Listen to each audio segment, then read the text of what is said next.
Okay, welcome to today's Success Strategies webinar from Inside Real Estate. We do these Tuesday, Wednesdays, and Thursdays currently at 12 p.m. East. Up on the screen is insiderealestate.com/webinars, where you can come and get the current link and see all of the replays, including yesterday's replay with Nick Macri. I think I'm saying his name right. Nick dropped some knowledge bombs, some great stuff about how he's using Instagram over there in the Charlotte, North Carolina market. So definitely check that out. It's insiderealestate.com/webinars to get this replay, what we're doing right now, and all of the previous ones. Tons and tons of juicy content going back years there on the YouTube channel. So subscribe to the YouTube channel, click the notification bell underneath the videos, and be sure to stay plugged in. Also, Facebook group is insiderealestate.com/Facebook group. I've got a poll there. We're looking at doing setups of ads versus doing ongoing management the way we've done for years. So just trying to gather some feedback, see what everybody thinks of that idea. So if you want to pop in there on that poll, if you're watching this live today, that'd be great. Just let us know what you think. And I'd be curious what everybody here, if you want to comment, just let me know. Are you doing your own Google ads or your own Facebook ads, or are you paying somebody else to do them for you, or are you just not there yet and you have questions? That might be a good place to start today. One of the ideas I had for a topic today, if you're new here, these are generally free form, and I'll usually do one or two things and then let you guys take over and ask questions. But what I wanted to do is jump into the Google Ads account of the local brokerage here and make some tweaks to an existing campaign per the request of the broker. I hope she doesn't mind me showing this. Delia, I tried to call you before and ask if this was all right, but I'm just going to beg for forgiveness later if it's not. I'm going to jump into an ad account here and make some tweaks to an existing Google pay-per-click campaign. I thought that this would be a fun exercise for everybody to kind of see as a work in progress. So, so great. Carla's saying not there yet, but wanting to get going. So, there's plenty of people out there who will do Google PPC, including us in the marketplace of KV Core. We have Facebook and Google pay-per-click advertising options. And we have our property boost service, which I think is a wonderful place to start, just start getting leads fast around specific listings. And we have a few of these services. And what what we're moving toward is maybe a scenario where the ads are created in your account, you have control over the budget. Because we set them up, there's a good chance they're going to work out for you. But from day to day, you're not locked into the $500 a month, for example, that we do with Google. We know that that's kind of an objection for a lot of people going right away to that kind of a budget. So we're exploring this idea of maybe setting up the campaigns for you. You control the budget from day to day, a little more flexibility. And this is always, guys, all of these ads products and the things we do here are really genuinely about your success with KV Core. That's what we have in mind. Of course, money needs to be paid. Fees need to be charged. This is a business, and revenue needs to come in order to pay to have people do these things. But we are always prioritizing and thinking about what could we do to make sure you have more success with KV Core and our other products. And I think that Google pay-per-click and Facebook are still major contributors to that success. So along those lines, let's just look at an example campaign, as I just said here, and kind of show you some results. Again, Delia, this is a local campaign in St. Pete. The fear here would be that one of you guys try to copy this in our market, and that the broker whose account I'm looking at wouldn't like that. The only thing I would say and warn you against is that you're going to be going up against me on these campaigns, and these are well-established campaigns, so do be careful on the spend. But I'm going to open a kimono a little bit and show you a little bit of what's been happening here and show you a tweak that we want to make, and I'm going to make the tweak live. So here are, you're also going to see numbers, but here are what can happen with pay-per-click ads. All right, this is an example. It's all enabled. And you can see there's two main campaigns here that have been successful, that have generated 400 leads each, and the cost per conversion has been really healthy. Now, this is on the low side of what you can expect. I think that I did a few things here that I won't completely share that have allowed the results to be this good. I don't want to give away all the kind of secrets because this is isn't directly my account, it's the brokerage I'm at. But this can happen if you run a successful campaign. You can have people who are actively searching on Google, St. Pete, Florida real estate, and they can see an ad and click on it, and for $5 or $6, you can generate a lead into KV Core. The only site that these ads are going to, the only place that these ads are going, are directly to searches, directly on KV Core. Okay, so I'm gonna go to ads and extensions right here. And here's the ad. And all it does is go to a squeeze link within KV Core. And one of the pieces of feedback and requests I've had from the broker, Delia, is that maybe we do something here. Even though the cost per conversion is good, we're getting people from out of town, which is what we want to do, who are searching for real estate in the area, opt in at $5.58 a lead. Even though that's very good, we'd like to maybe not be so overt about attracting the lower end. And you can see what I did in my ad here to try to attract and get a volume of leads is I did price from 39K to 2 million plus. And I know that this is a little bit of a trick to get more clicks. And also when somebody lands on this landing page right here, they're seeing very low end condos, okay? And this is sort of the carrot, right? This is somebody who, and I want to mention this, somebody say who was up in Canada, searching down in our area in the Midwest. They're not necessarily in this price range, but the idea of a $47,000 or $39,000 condo is always going to be good bait to get somebody to click through the site. And if you're getting these kind of leads and you're seeing searches on your KV Core site in this price range, I just want to caution that you don't always want to think that that's the price range people are in. You're going to see the views of the properties, right? In the dashboard, you're going to see all these 47s, 59s, 60s. Well, that could be because we or your pay-per-click guy has set things up to maximize clicks, get as many people in your fold as possible, and it just happens to be these are the properties that people are seeing first. So don't get freaked out and say, oh, you're only generating low dollar leads. No, you need to work every lead the same and not assume that just because somebody looked at a $65,000 property that that's what they want. Now, what tends to happen with leads like this is that over time, you're going to see in the leads kind of history that the price range changes as they click and engage with more of your automated alerts. That's why automated alerts are so important. And as they click in and engage with those alerts, let's find one that's active here, you're going to start to see patterns on those individual leads. So going by the fact that on day one, somebody clicked on a $39,000 property and that's the activity you see, that's not always going to be accurate. So here's an example. Let's see. Viewed 2 properties, came in a couple of weeks ago. So it's not many, but they clicked off an alert and they viewed 2 condos in the 117,000 range. That to me is not enough data to be convinced that that's the price range this person is in. I would want to see a lot more opens and property views to really know. So let me see here. And I don't have a super active account. Let's see here. I just want to get you guys a good example of what I'm talking about, but I might not be able to. So 266 alerts. That's not in the timeline. Okay, I'm not going to obsess on this, but I think you guys get the point, right? Is that don't always assume that because the ad is running and that your ad guy hacked it up and sorted the listings from low to high, that's the situation that you have low end deal. On the flip side, I'm doing almost exactly the same thing here with waterfront, St. Pete luxury waterfront properties priced from 1 million to 7 million. Flip side of that, generating a similar cost per lead in the $7 range, a little higher. And this ad is going to show properties sorted from top to low.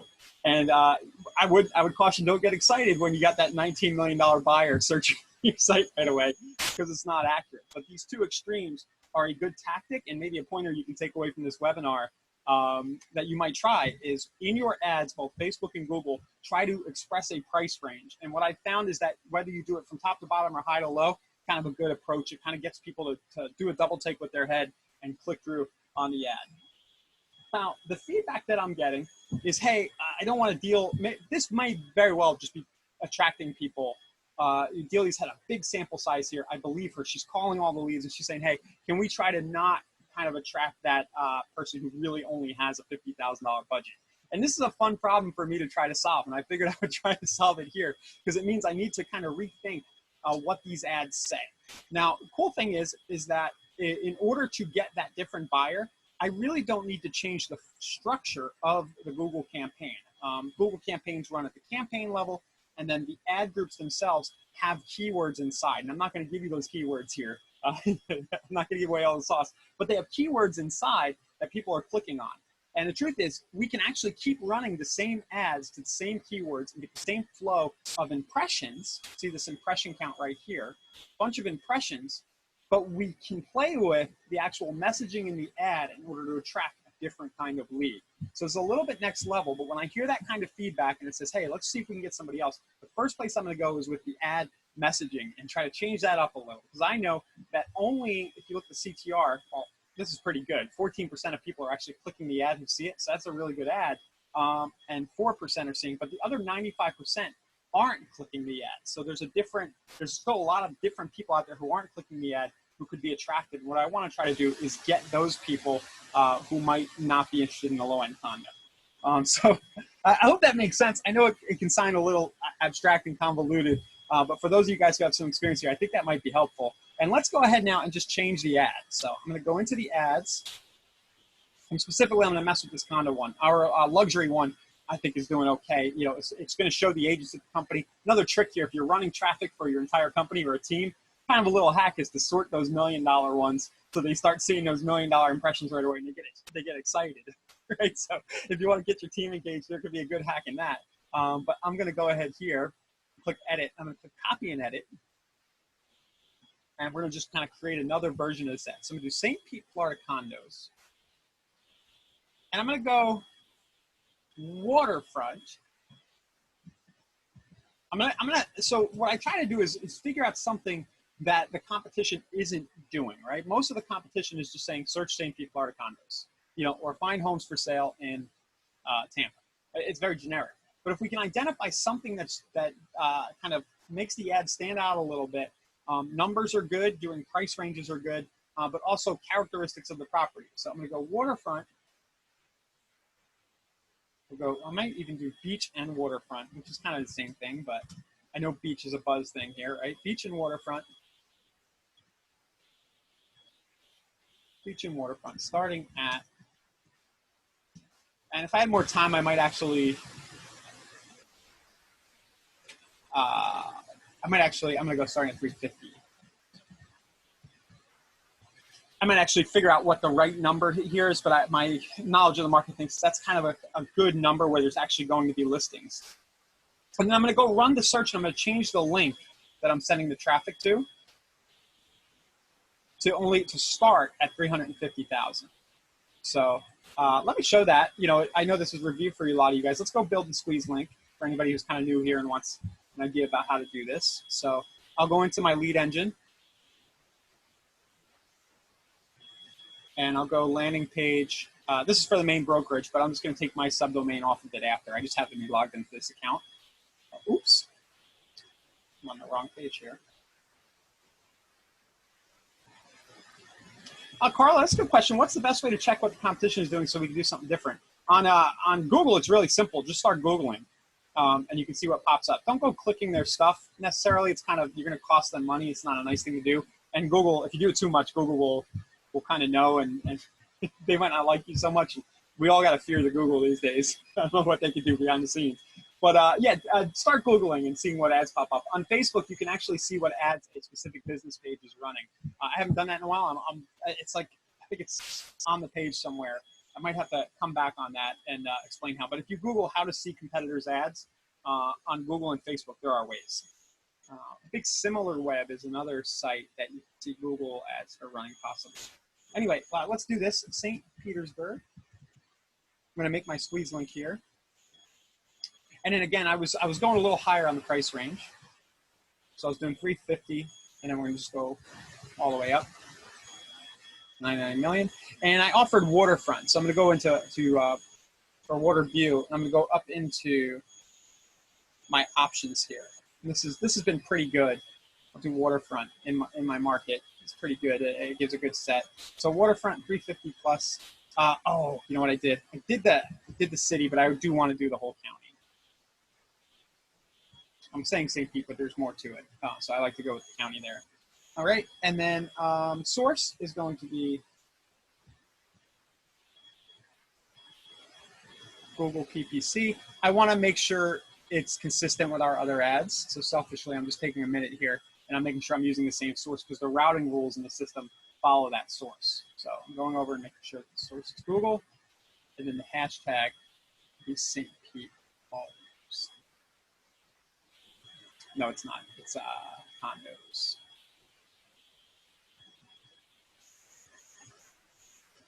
condo. Okay. So you see what I'm doing now? This is an important thing to think about though for lead routing. And if you're adjusting an ad that you already have going, you could throw off the different routing rules, the automatic alerts that you have going. So you just want to consider that. And property views before registering. I think I've been leaving it default, and then generate link. And now I've got my link here. And now this is what I'll change. I'll slightly change the destination ad to. And I better take my subdomain out, or I'm going to end up getting all these leads to change to be cool. So do it like that. And now I've changed it. St. Pete, Florida condos, beach and waterfront, starting at 350. Now, what's this going to do? The starting at 350 for sale on the beach, St. Pete, Florida. Now I just changed it. What's this 350 do? It's going to exclude people who know they can't afford 350. Not all of them. Some will still click and be curious anyway. But the attempt here is to start to change up the quality of the lead. And I just want to test my link. It's always a good thing to do. Test. I forgot we're defaulting the map. I don't really like that for PPC guys. I don't think it's a big deal, but I do like to sort by list. Right here. I am going to leave this on map just to see how it performs, but I'll always go back and sort it to list. But price from low to high, and that should get me my 350 cutoff right there. And I want the people to see what was advertised right when they land on the page. That's kind of why I want to do that. Sort it that way. So I'll tweak that later and make sure that it's a list view, not the map, and then it's sorted right. So I'll look at your questions here in a minute. I hope you guys find this useful. So I'm just saving the ad. And now the way that I'll do this, I can actually leave both of them running at the same time and see which performs better. Or for now, I'm just going to pause the other one. The beauty about Google is if you have a campaign like this that's been working well consistently for a while, you can just, you can very easily just turn it back on and expect to get the same results in most cases unless something drastic changed in the marketplace. So it's very nice to build a portfolio of ads like this that are working.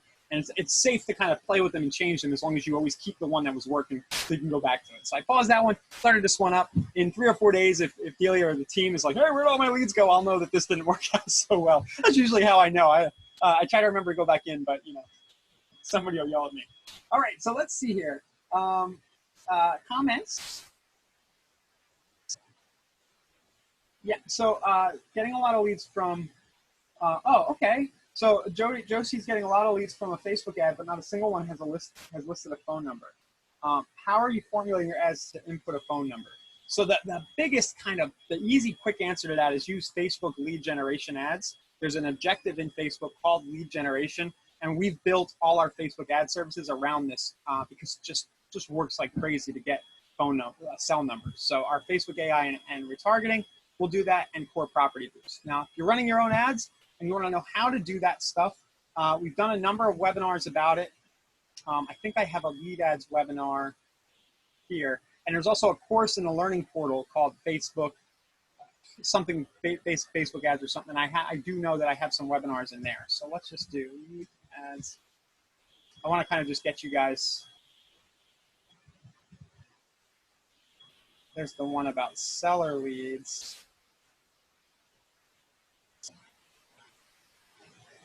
Oh, this might be a little old, the lead ad one.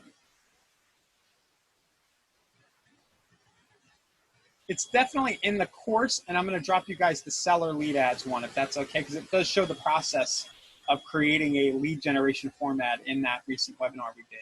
It was probably only about a month or two ago, this one. So I'll drop that live to the people in the chat. If you're watching on replay, it's in the playlist, you know, on the webinar page, just not too far down. But that's the answer, Josie. I would definitely do that. Now, if you want to get more people, if you want to keep sending traffic to your squeeze links, like this link, you could try requiring phone number. In my experience, you get a lot of fake phone numbers. The other way to handle that is to just say, you know what, I know that I'm not going to get a lot of phone numbers now, but if you follow up with retargeting and you follow up with a lot of unique content and emails, mass emails, eventually people will call you. And that's kind of my always response on how to get more phone numbers is not to even worry about it, Neo. It's just get a lot of good emails in there, pixel a lot of people in your audiences, and if you're putting out great content and you're out there doing property tours and you're constantly engaging eventually people are just going to want to reach out to you. And I think Nick did a good job of kind of communicating that yesterday when he talked about Instagram. It's very similar, is that in a lot of cases, I doubt Nick's stressing over having the cell number. I'm sure he likes to have it so his team can follow up.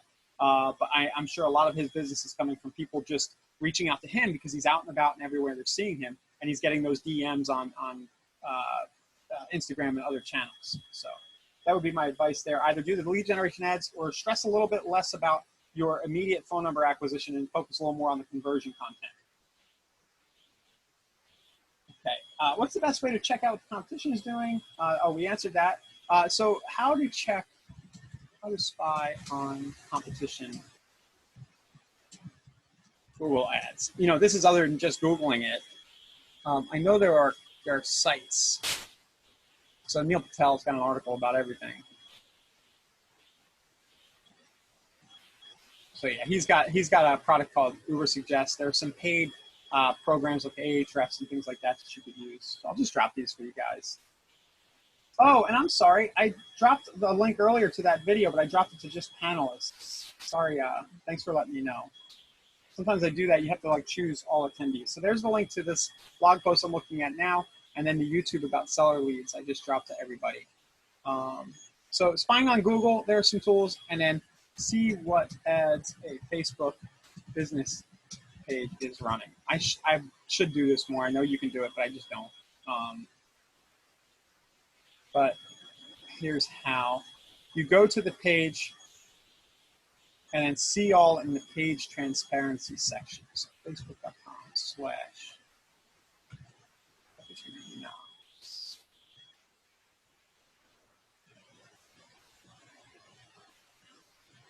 And then, maybe because I'm an admin, but there's a page transparency section that I haven't looked at in a long time. There it is down here. See all. Ads from this page. Go to ad library. This is Shane uses this page too, but so there you go. You can see what your competition is running off that Facebook page. He's running a lot of just listed ads for his mortgage partners.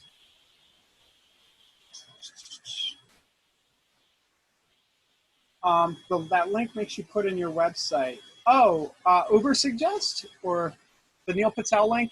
I think Uber Suggest might try to make you register.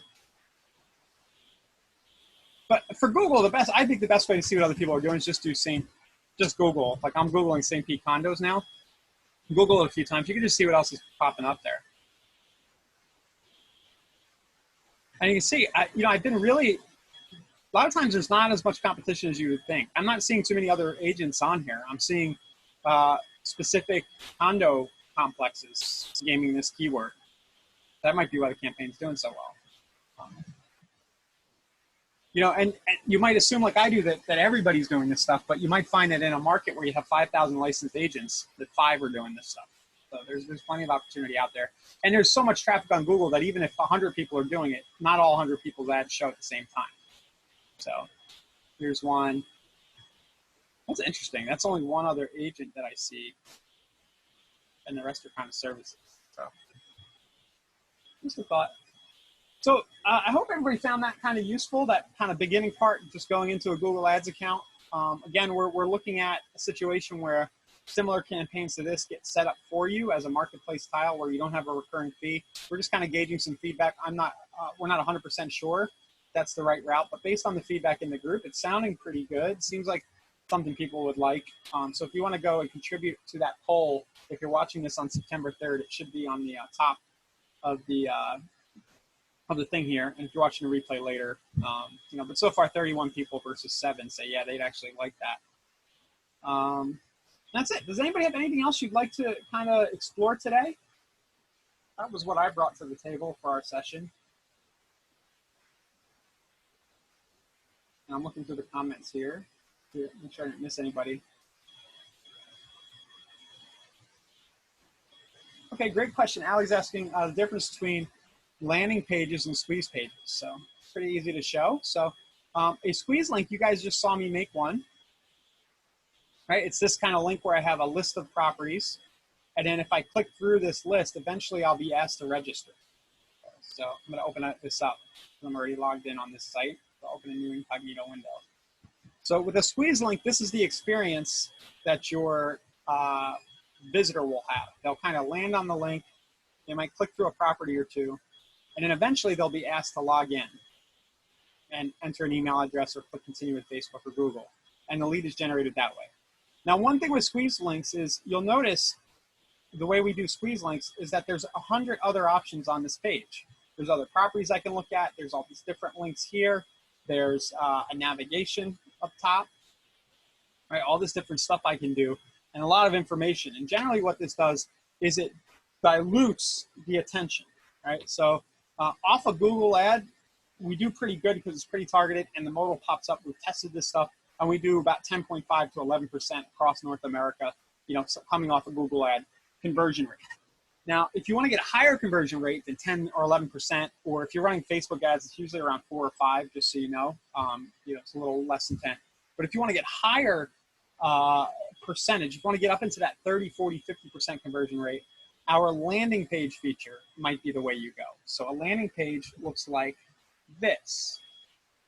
And you can see on this page, there's almost nothing else going on. The person only has one option. They're either going to take you up on the offer to see the list of St. Pete, Florida fixers and foreclosures now, or they're going to bounce.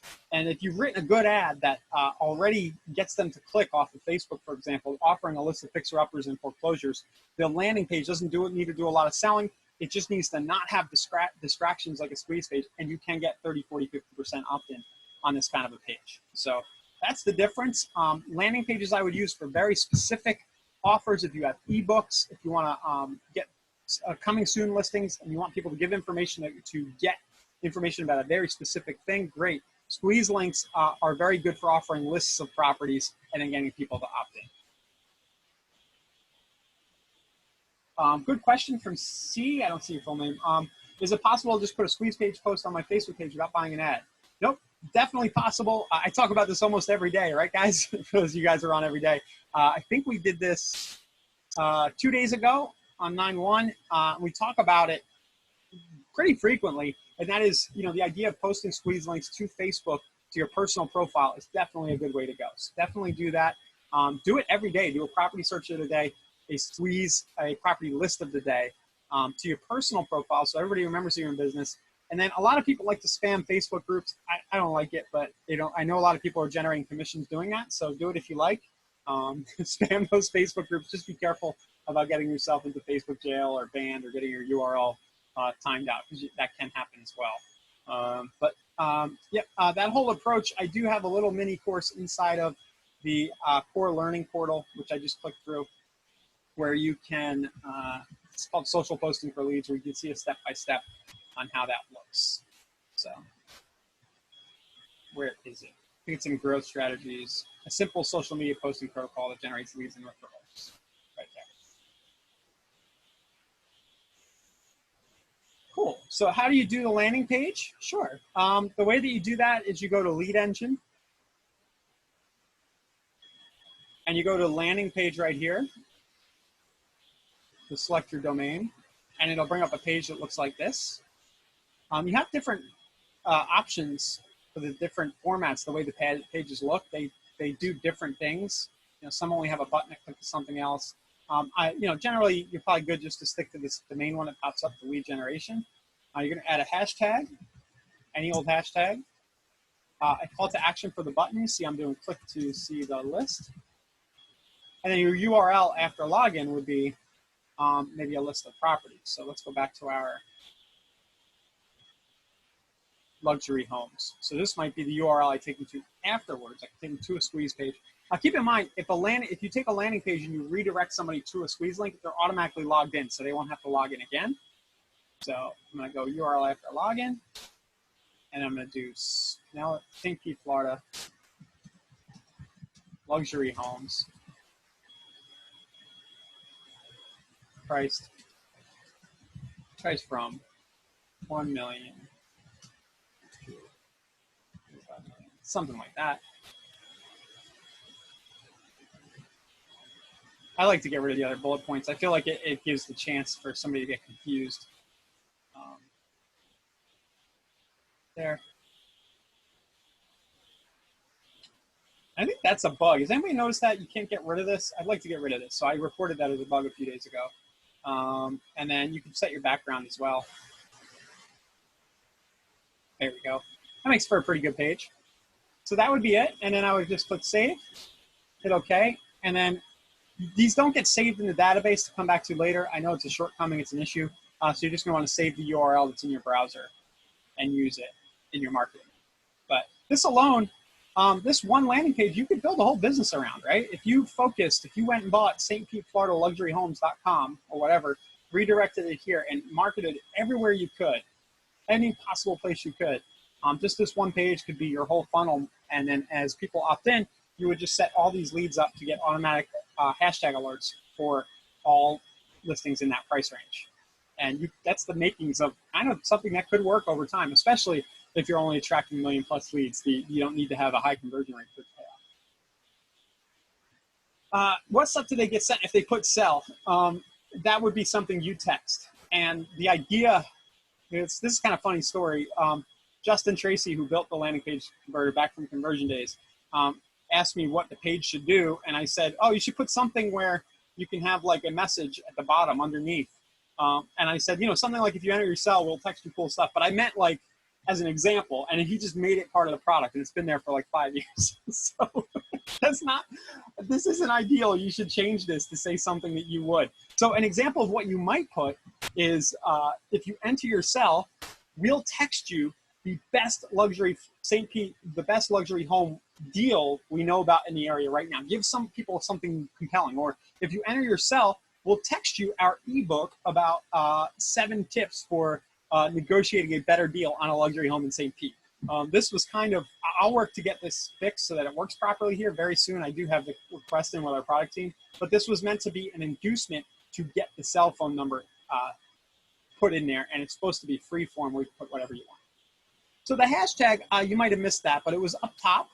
I'll show you that again. I'm going to question about where you put the hashtag.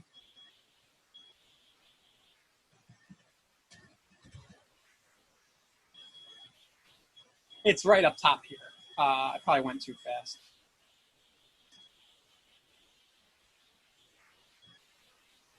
So you put it up there. And remember, hashtags drive everything in the system. So I can then go in, say I had the hashtag luxury homes. I can then go into marketing autopilot, and I can set up automated alerts. See the search alerts based on that hashtag. And really, guys, I know a lot of people like our smart campaigns feature, and you obsess over doing all these fancy smart campaigns and all the things you can do with them. And it is awesome. But really, this will get you a lot of the way there. You see, I have a few different core automated hashtags set up here that will just send those listings that the person opted in for. And that's a great way to get somebody email every day with your name on it, getting something that they wanted in the first place, more interesting listings, and give them a chance to click back through your system and ask a question about a property. Doesn't get any simpler than that. So definitely do set up hashtag alerts. So I would just do like deals or luxury and set my criteria and be done. And then good question, do you set up a campaign to trigger? I do. Generally, I have little campaigns. One thing that I probably do that I like to tell people is my campaigns are usually really short. Maybe it's one text, and then a couple of, maybe the first few days they get something from me, like an onboarding kind of little thing. But then from there, you let the automated hashtags take over. And what you should really be doing is doing unique content in your niche. So if you're doing luxury, for example, maybe you should be working to announce a luxury open house every Friday or Saturday that you'll be sitting at, or do tours of properties in the higher end range. And more frequently, the better thing to use versus smart campaigns, in my opinion, is the mass emailing and mass texting, because those force you to put out original content that people can engage with versus trying to create something canned that people will kind of recognize in most cases as drift and automated. So automated property listings, unique created content with mass emails and text, and sure, do smart campaigns if you want that do cool things. But I always think of that as the third thing to refine the funnel. And some people at the company here might not like me saying that because we put a lot of work into making smart campaigns awesome. But I'm just trying to give you my take on it. And I think that that's where the fruit is. You want to do all three, the automated search alerts, the one-off send, and have a really good smart campaign. But I would actually put smart campaigns there. All right. What about just information only? Like, what is short sale? Wonderful, Darcy. Yep. So you could create a blog post or a Google Doc, a PDF report, you know, a custom page on your site, and you could create that, and then you could then create a landing page. So we'll do this again. Exactly what you're saying, you know, what is a short sale? So it might be beginner's guide to acquiring and negotiating. Beginner's guide to acquiring pre-foreclosure, short sales and pre-foreclosure. I know this is redundant. Closure properties in St. Pete, Florida. This is going to be a thing again soon, guys. I think when I you know, like it has been about a decade ago, but beginner's guide to acquiring short sales and pre-foreclosure properties. Short sale and pre-foreclosure is kind of the same thing, but we got to think about it how the intended recipient's going to know these words. So getting the word foreclosure in there alongside short sale might be good. And then yes, you could then redirect this landing page to a custom page in KV Core, a blog post, a YouTube video, wherever you want to put your content right there. But this could be the foundation of your whole funnel.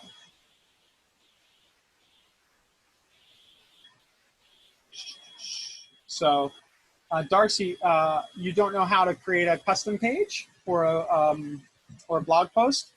So yeah, okay, you need a video. We do have this documentation. And I've shown these on these, but you need a specific video about how to create a custom page. Tell you what, I think this is a great topic for a dedicated video, Darcy, in the Facebook group. So I'm going to make a note for myself, notepad, and I'm going to say, create an example short sale funnel using a KV Core landing page and custom page after opt-in and post to group. And I'll put this in my task manager after we get off. I just want to show you guys all my crazy tasks. But that's what I'll do there, Darcy. Give me, maybe I'll do it this afternoon or tomorrow morning. In the meantime, you know, definitely use help.insiderealestate.com and just search like custom pages using landing pages. This isn't too hard to piece together. But yeah, I kind of just showed you the loose parts of it all, but I'll do a concise 5-minute video that shows the whole thing being built out. Cool. It's a great case study idea though. I think a lot of people get hung up with, where a lot of people get hung up with like free reports and special reports is actually where do I host the content? And to me, the easiest thing to do is just put it on a custom page, or you can even put it in a Google document and just link to the Google Doc if you want it to feel more curated or like a PDF or something. So I'll show that in a video. Cool, guys. Well, wow. We're 40 minutes in. I really appreciate the feedback. It gives me things to talk about. So I do appreciate all these questions. And if anybody doesn't have anything else, I think we're going to go ahead and close out for today. Definitely have a great Labor Day weekend. And you know, if you have time, check out some of the replays at insiderealestate.com/webinars. Do interact in the group, take part in that poll, and we'll see you again on Tuesday after the holiday for another one of these live sessions. Okay, thanks a lot. Have a good one.